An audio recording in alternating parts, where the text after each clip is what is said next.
By the early 1920s, cars and radio were well on their way to becoming key features of American life. For young people especially, cars meant freedom. Radio meant access to music, news, sports, and a blossoming American popular culture. Inventor William Lear and Elmer Wavering were two young Americans who enjoyed cars and music. It was their girlfriends, however, who gave them the idea to put a radio inside a car. The two couples liked to park at a scenic spot in their little Illinois town to watch the sun go down. When the young women suggested that it would be wonderful to have music on these evenings, Lear and Wavering decided to figure out how to install a radio inside a car in such a way that it could be heard over the car's engine and would not interfere with the car's electrical system. The result was the invention of the first practical car radio. Within a few years, the car radio would become standard equipment in millions of automobiles. The world of the American teenager would never be the same. The invention of the car radio was just one example of many cultural changes that took place in the 1920s. The decade itself became known as the Roaring Twenties for the speedy social change it brought to the United States. Women were especially affected. As you have learned, the United States ratified the 19th Amendment in 1920. After a decades-long struggle, women could finally vote, and as a result, women were soon elected to state and local offices. In Wyoming, Nellie Taylor Ross became the nation's first woman governor when she won election in 1924 to complete the term of her husband, William B. Ross, who had died in office. Miriam Ma Ferguson was elected governor of Texas that same year.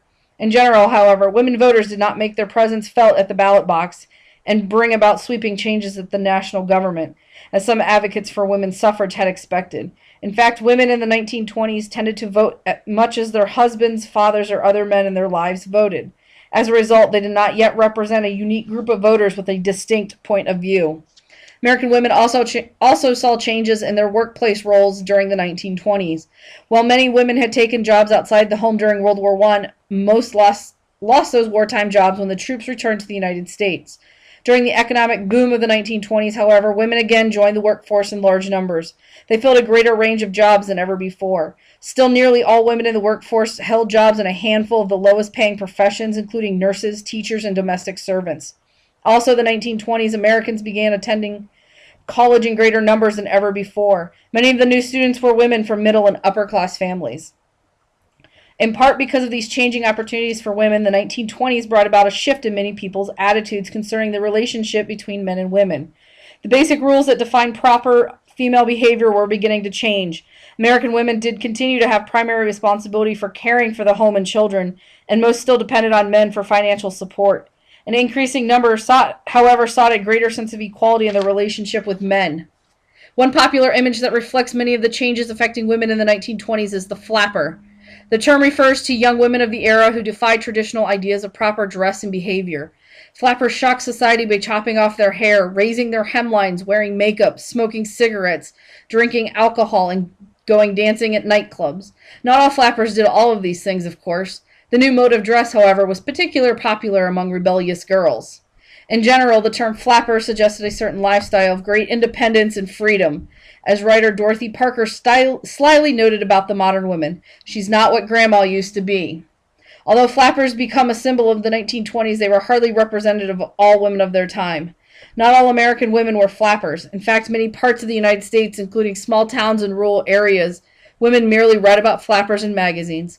They either disapproved of them or would not dare to be so bold or reckless. Indeed, many older supporters of women's rights believed that the flappers were more interested in having fun than advancing the cause of women. Disapproving of face powder that flappers wore, Charlotte Perkins Gilman wrote, "A generation of white-nosed women who wear furs in summer cannot lay claim to any real progress." So while the flapper did represent some very real shifts taking place in American society, she certainly did not represent all American women. The flapper craze took hold mainly in American cities. In many ways, the flapper phenomenon represented the growing divide between the nation's booming cities and the countryside. As you have read, the 1920s was a time of great economic prosperity in the United States. One segment of economy, however, did not share in the good times. Farming took a hard hit in the post-World War I years as wartime demand for food dropped off.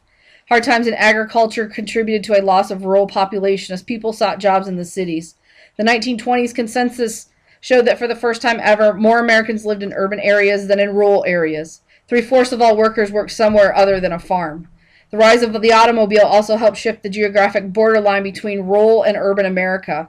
As more rural people acquired cars, the distances that had once separated them from cities shrank. Rural people were more likely to spend time in town interacting with each other and joining in the urban culture. Even if they continued to live in this country, they became less isolated and more urban in their outlook and attitudes. Related to the rural to urban population shift was an increase in education in the United States. By the 1920s, many states had passed laws requiring young people to attend school. These laws helped force children out of the workplace and into the classroom. Requiring children to attend school was also a way to teach immigrants about American life. Interestingly, school attendance increased along with the growth of American industry. Why?